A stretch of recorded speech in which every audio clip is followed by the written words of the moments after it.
Hi, this is how the sign of Leo characterizes your chart. Your chart has all 12 signs of the zodiac in it, and Leo is one of them, and we're going to talk about how it characterizes your life today. You can listen to this, watch this, based on your rising sign or your sun sign. I recommend listening for your rising sign if you have it, but if you don't, you can listen for your sun sign or any other sign you would like to listen to. The timestamps in the YouTube video will be below, and in the podcast, they'll be in the show notes. Okay, let's get started. Leo and Leo rising. Leo characterizes your first house of identity and self and how you come into situations, how you approach things. So, what that means is that this is a very celebration of self-oriented lifetime for the Leo or the Leo rising. The Leo rising in particular is going to have a kind of theme or a story of self that plays out over the lifetime that is focused on taking joy in who you are. And the Leo sun, as we talked about earlier in the episode, is going to have taking joy in who they are, in the constellation of traits that make them who they are, as the driving force in the life, the kind of becoming energy of the life, the spirit that fills you up and creates what happens. um,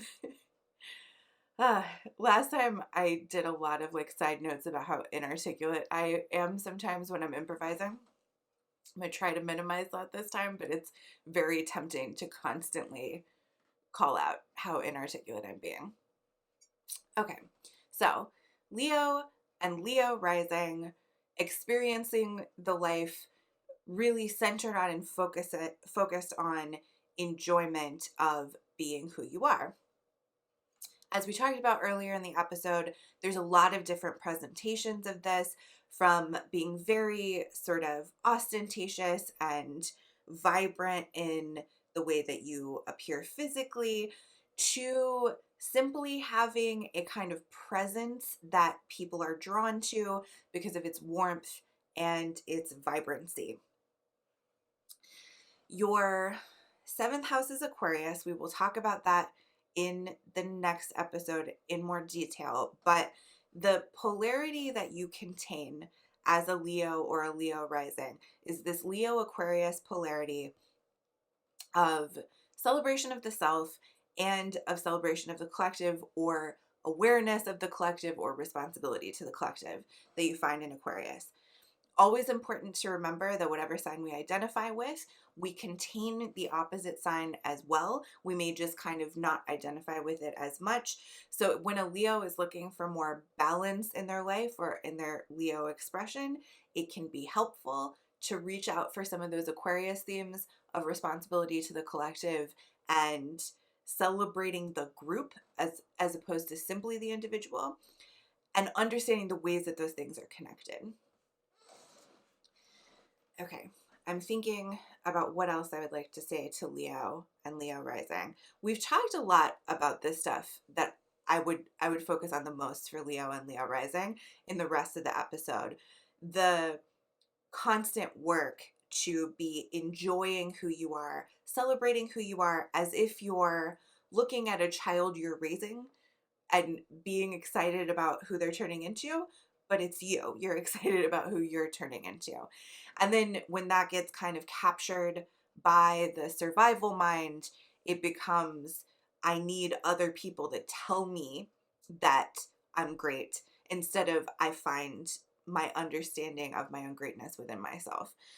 So, when we're struggling with the focus on the other, I've been thinking about this so much this week as I got into this episode, and it's almost like I have too many thoughts on it. Let me go inside for a minute. So, simple little exercises that are like, what do I just enjoy about going through my day being who I am that have nothing to do with another person telling you that it's cool, that can be a good way for Leo to refocus and kind of come inward. I think there's just like a mountain of things to dig into when it comes to basing our self-worth and our value on the things other people reflect back to us. And I am working on some stuff around that, but it's probably going to take me a minute. So when I get to that, I'll come back and tag Leo to kind of dig in more depth to what it means to celebrate the self without depending on the reflections of other people or the approval of other people um, to feel good about ourselves. But overall, uh, the Leo lifetime is a really beautiful, celebratory, creative lifetime where we come into fuller and fuller expression of our beautiful selves over the course of our lives. Okay. I kind of made an agreement with myself not to edit this video when I make it every week, but I was rambling way too much with the Cancer Leo second house, so I'm coming back to it, and we're gonna start over with Cancer and Cancer rising. Leo characterizes your second house. This is the house of self-worth and value. It's where we find how we value ourselves, and it also is where we often can see money coming in. Transits in the second house can often affect our financial situation. So for Cancer and Cancer rising, the self-worth and value being characterized by Leo can mean that the Cancer needs to feel that they are getting attention. This can go sideways in the exact same way that any Leo can go sideways, right? There's the joy of experiencing who you are and seeing people value who you are and seeing people appreciate that you're sharing who you are with them, right? That's like great Leo working great. And then there's getting too wrapped up in other people's opinions and having that sense of worth be really tied to what another person is telling us about ourselves. And that can take us way down, and it can be not great. So for the Cancer or Cancer rising, the beauty of your Leo second house is that where you're identifying with this nurturing and caring capacity that you have, your self-worth and value is coming in this fiery and creative and self-celebratory way. And there can be balance in that, right? Between the water and the fire, the moon and the sun. That can be very nice. It can get a little tough for a Cancer rising where they're putting out so much and caring for people in their identity, and then they're expecting to receive back lots of attention and lots of reflection of their value in that Leo second house. And if that Leo second house isn't sort of inward focused of like, am I enjoying who I am and enjoying seeing that reflected back to me, and it's more my worth and value is dependent on people reflecting it back to me, like all Leo, that can get out of hand. So we come back to, with any sort of Leo imbalance, either let's bring in the Aquarius and think about celebrating the collective as well. Not necessarily what I would always recommend for the often other focused Cancer. Or we can come into just these little ways of enjoying who we are on a day-to-day basis that have no way of being reflected back to us by other people. We're just having a good time with ourselves. Maybe you like get up and you sing to your cats in the morning. That's something I do. And you're just having a great time being that goofy person that you are. Those little things, noticing those little things you enjoy in yourself, can bring balance back to Leo wherever you find it in the chart. I'll probably stop talking about that around the 5th house, I'm guessing. Okay, so Gemini and Gemini rising, Leo characterizes your 3rd house. So Leo, again, shows us where we attract attention, and it shows us where our enjoyment of ourselves and our sort of celebration of ourselves can emerge. And for Gemini, this is in the third house of day-to-day communications, the people you're talking to every day, the conversations you have every day, the little rabbit trails that you follow through your community as you move throughout a day.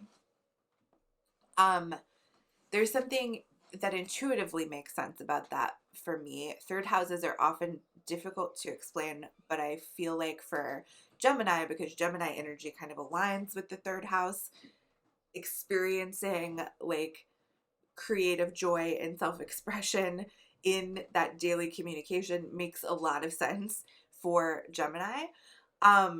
It's also worth noting that your siblings show up in this house and your extended family shows up in this house. So you can see also sibling relationships being characterized by Leo energy. Either you receiving kind of a lot of attention in those sibling relationships, extended family relationships, or your siblings kind of viewing you as this attention getting person. I have less to say about Leo because there haven't been a lot of Leo transits. We had a big Leo Aquarius eclipse cycle before the Cancer Capricorn eclipse cycle, but it's been a few years. So these might be a little quicker than they usually are.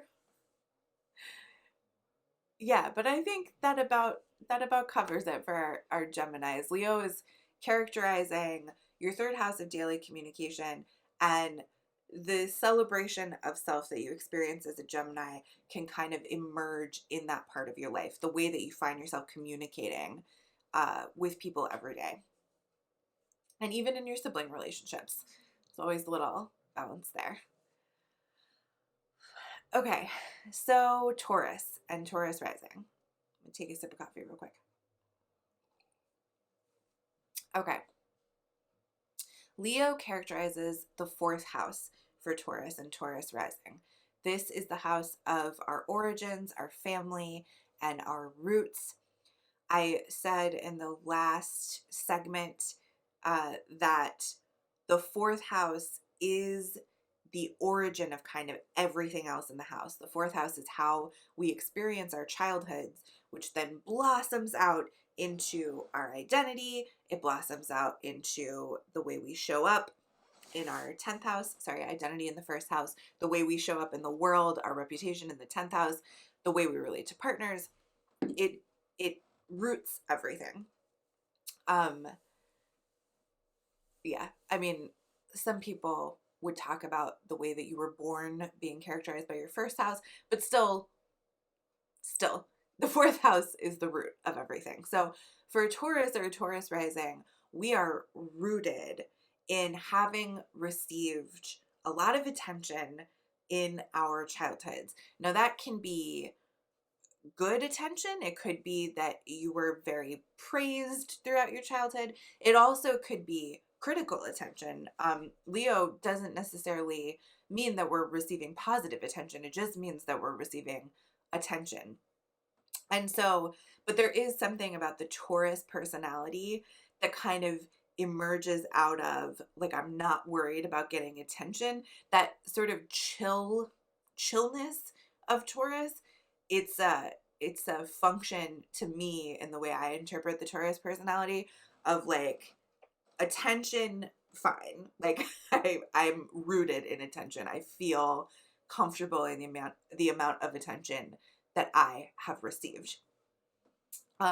Another thing that the Taurus fourth house can mean is that we are able to access this celebration of self and this excitement about who we are when we go back to our roots, back to our childhoods, back to our families.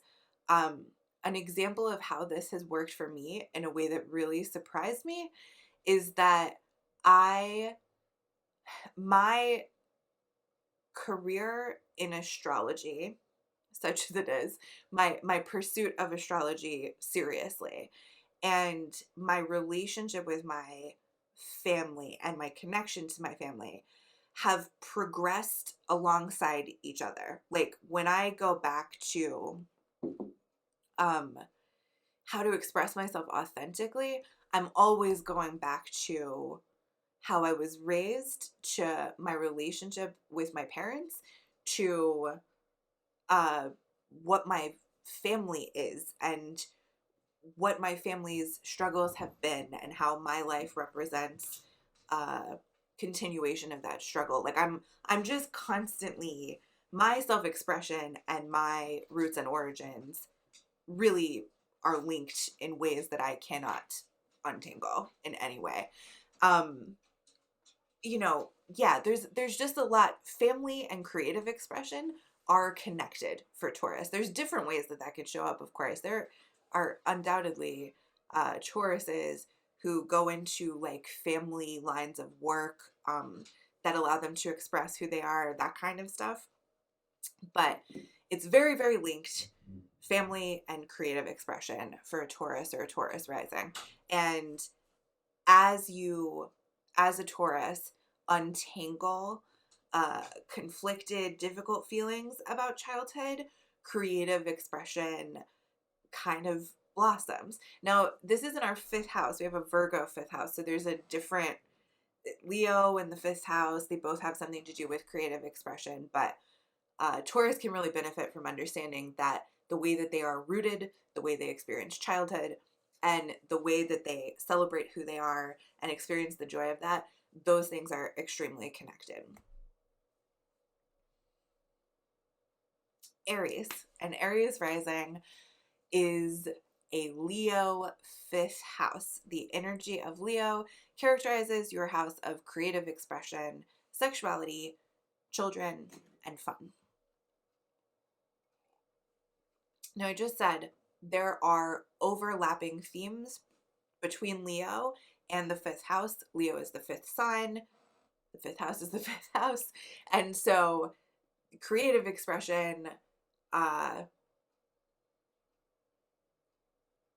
sexuality, children, fun, all of those things are things we kind of find in Leo and the fifth house. So as an Aries rising, your experience of the houses is quite straightforward. So you get this creative, expressive energy of Leo in the house that is about creativity and expression for you. So, experiencing the joy of being an Aries or an Aries rising happens pretty straightforwardly in the sign where you express yourself creatively, you put out creative projects into the world, or you have children, or you have sex, or you're having fun, right? And so, yeah, it is straightforward. I'm always looking for something I can say that's a little bit more interesting.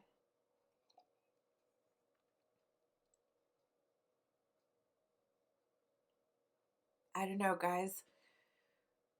I guess it's kind of the same thing as all the Leo advice. You know, look to experience the joy of your own creativity for its own sake instead of having it reflected back to you by others and basing your idea of the value of yourself and your creativity on the reflections. Work to find the joy of creating for the sake of creating it. That's Leo wisdom in the fifth house. Okay.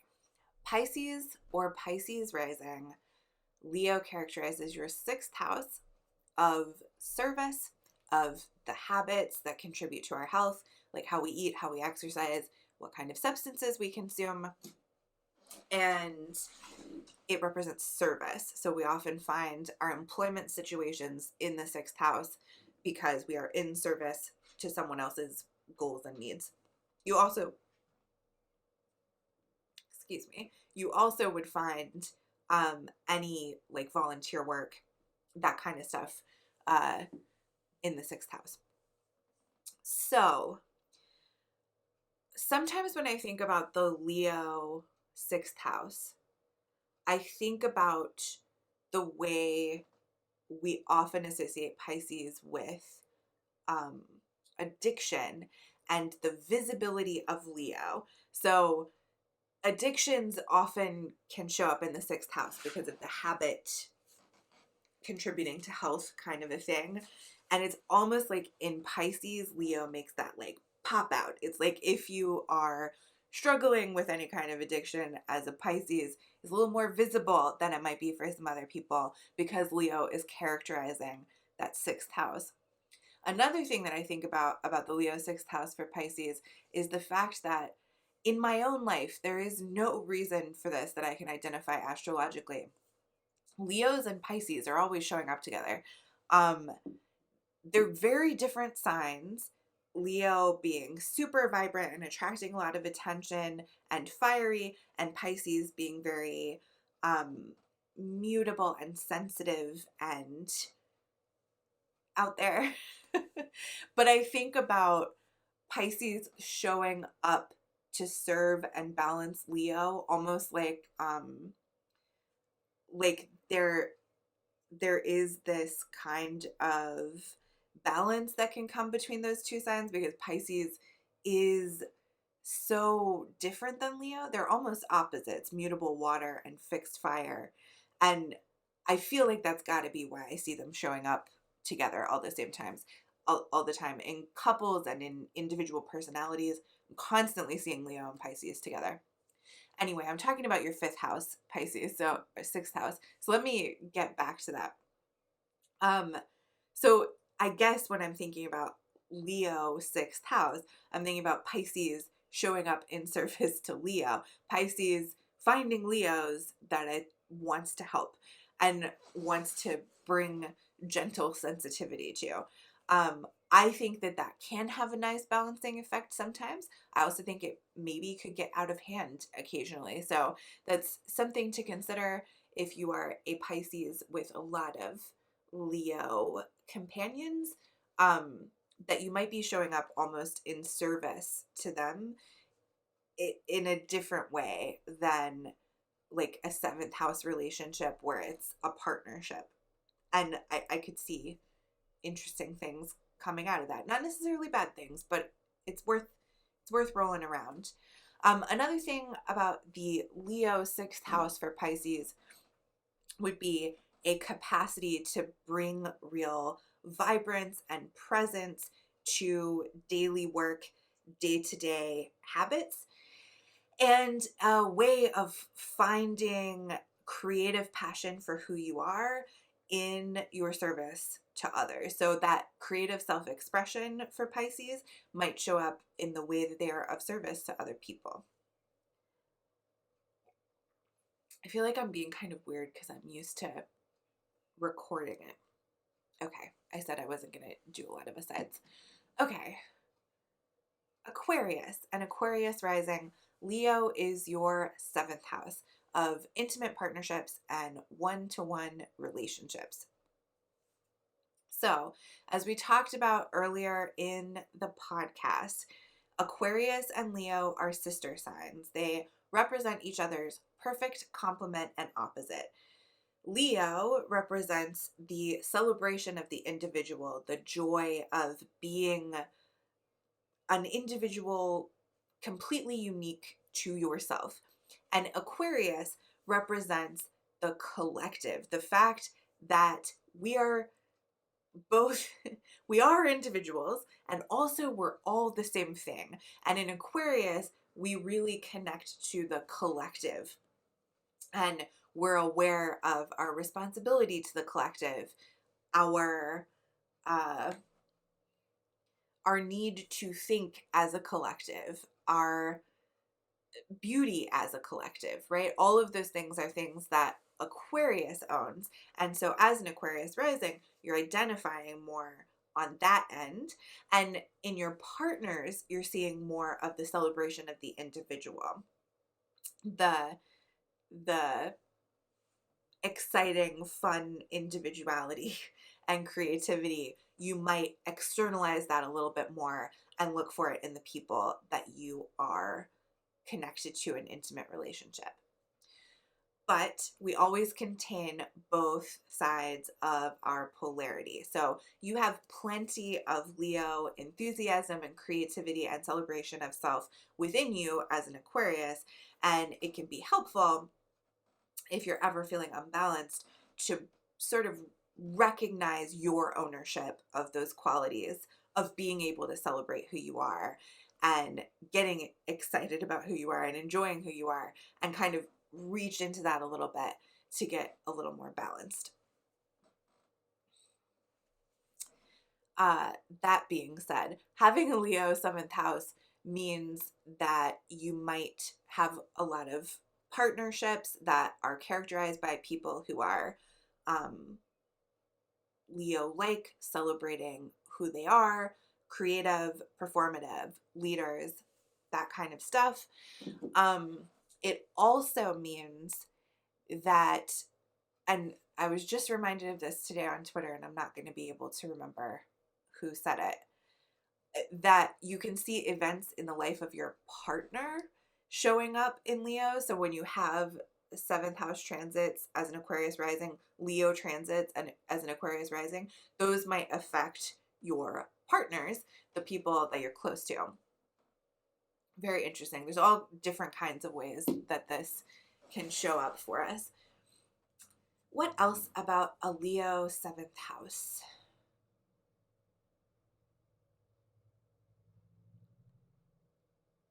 I'm not thinking of anything right now. But we have the Aquarius episode next week, so if I get anything new, I'll come back to it. Okay, so Capricorn and Capricorn rising. Leo characterizes your 8th house. This is the house of birth, death, and transformation. It's where we die to our old selves and are reborn as a new self. And you can kind of shorthand that theme into it's how we heal. It's a house of healing. It's also a dark house, a house where we are confronting death and dealing with mortality, but often transits to the 8th house represent cycles happening in our lives, changes happening in our lives, the kind of metaphorical death, although many people look for literal death in the 8th house as well. So when we are having the house of birth, death, and transformation characterized by the energy of Leo, which is exuberant and self-celebratory and all of the things we've talked about, performative, fiery, stubborn, all those things. When that is characterizing your 8th house, you're looking at, again, I said this with Pisces rising, this might like be a visible part of you as a Capricorn. So like maybe your shifts and changes in life, the way that you heal, ends up being very visible to people. You're not really able to keep that behind closed doors because it's characterized by Leo and it's kind of out there.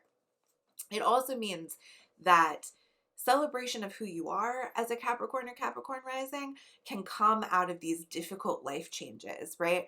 Capricorn has such a genius for survival. It has such a genius for working with what it has. And so seeing celebration of that identity come out in these hard circumstances where we're getting through something tough, we're changing and we're healing, it makes sense for the Capricorn personality.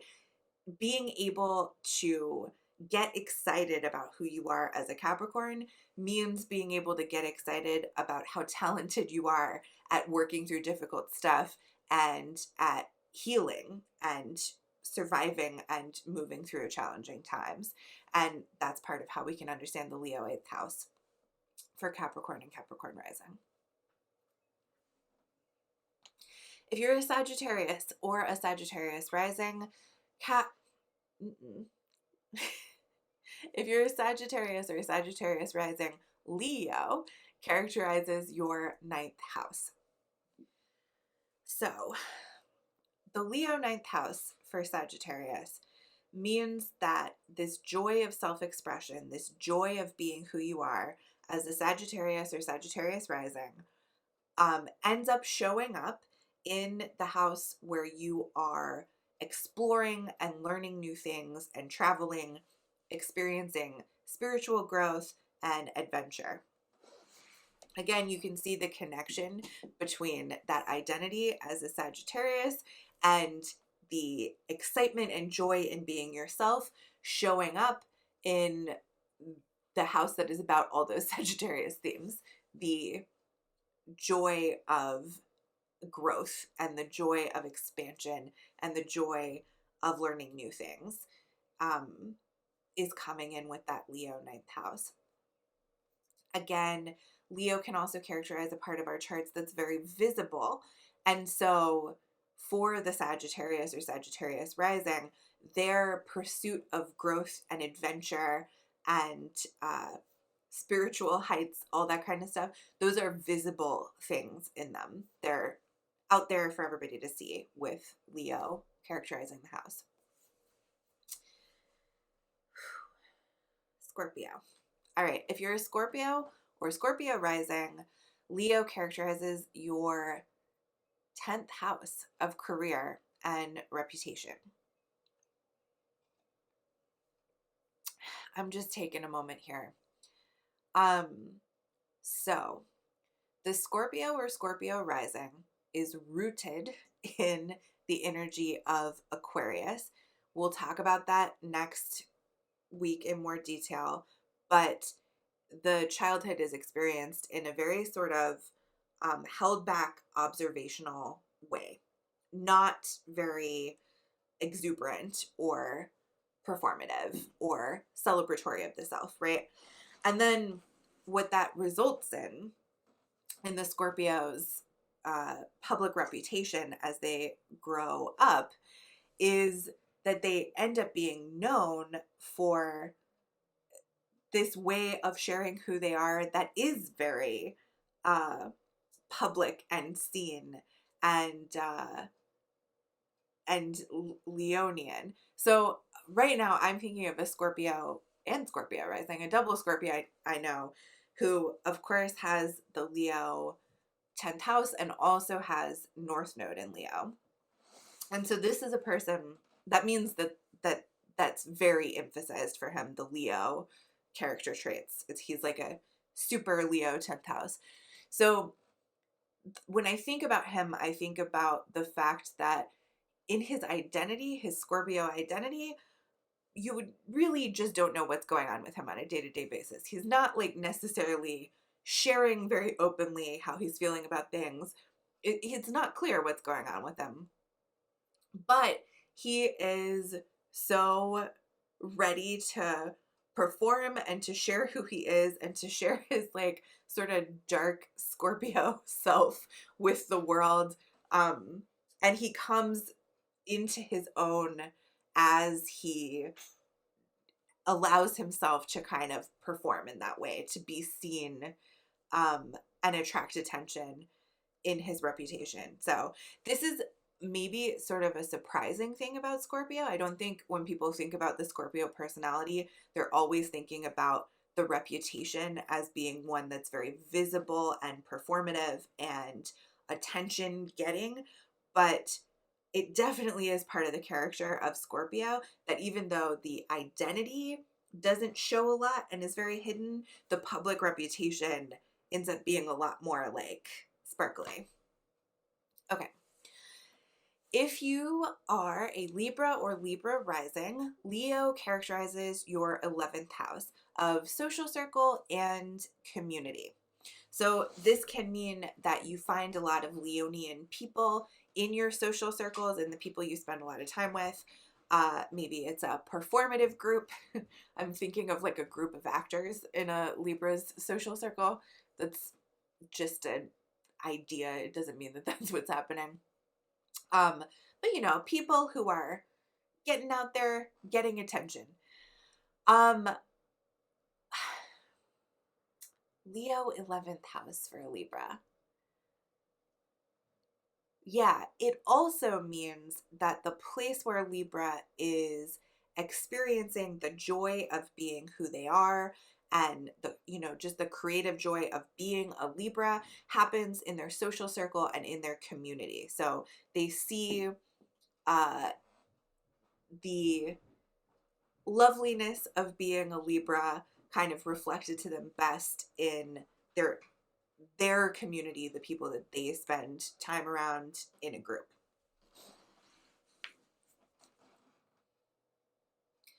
And we've been talking about visibility in the part of your chart that has to do with Leo. So I would also add that Libra is visible in its social circles. It's very like, it's popping out in the social circle. So you might know Libras or Libra risings who they're like very put together, or they're cool in the social circle, right? That's kind of the vibe of the Leo 11th house for Libra. Okay, finally, if you're a Virgo or Virgo rising, Leo characterizes your 12th house of the unseen, the unconscious, and the connection to the karmic past. 12 houses are difficult to wrap our arms around. And the thing I think of when I think of the Leo 12th house for Virgo is the fact that Virgos are often struggling to articulate their celebration of who they are. If they agree that they celebrate who they are at all. But this is not like it doesn't mean that you can't achieve that celebration. In fact, when something characterizes your 12th house, it is deeply important to how your identity is showing up. It represents kind of the code and zeros that are behind how your identity ends up manifesting. And so for Virgo and Virgo rising, the Leo 12th house, the enjoyment of who they are, the celebration of who they are, is happening at an unconscious level. And it is that capacity, that unconscious processing of the joy of being a Virgo that then creates the Virgo presentation as the person who's gonna help us get organized, help us know what to do, help us get things done. I feel like that description is a little less elegant than I was able to make it in the last episode. And I'd like to articulate it better. Here's what I would say. Virgo may feel like its celebration of self is in some way inaccessible, but it's not. It's just silent. It's just in the core of who you are, right? The deep, deep self. And so when Virgo wants to celebrate itself, it needs to come back into its intrinsic knowing. That's what it is. Okay, we're starting over, Virgo. I'm going to leave this in the video, but I'll probably cut it out for the podcast. Who knows if I will. Okay, so the thing about Virgo is that it knows. That is the key trait of Virgo. It's the gut level knowing that it can come back to over and over again. And so if Leo represents what's very visible about us in our chart, the Leo 12th house for Virgo is representing that the gut knowing, the ability to rely on what is unconscious, on the unseen, that is what's visible about Virgo. That's what's present. And it's also how Virgo can really celebrate itself. Its capacity to be connected in that 12th house to what is unseen is so much of the beauty of the sign. So again, I'm not sure I got to elegance there. Always struggling with 12th house descriptions, but Virgo can know that its specialness and its the beauty of the Virgo self, at least just in this one little corner that is the way the houses are set up. So much of that is expressed in the connection to the unseen and the gut level knowing of Virgo. Okay, I think that's it for the personalized uh, section of the podcast. It's much shorter this week than it has been because of the fact that we don't have any major Leo transits. But if you want a worksheet to help you follow along with the signs as we go through them, you can go to my website. It's 8th house. That's numeral 8th.house. I will link it below. And if you're watching this on YouTube, this is a segment from my podcast, True Self, and you can check that out also at 8th.house. All right, thanks.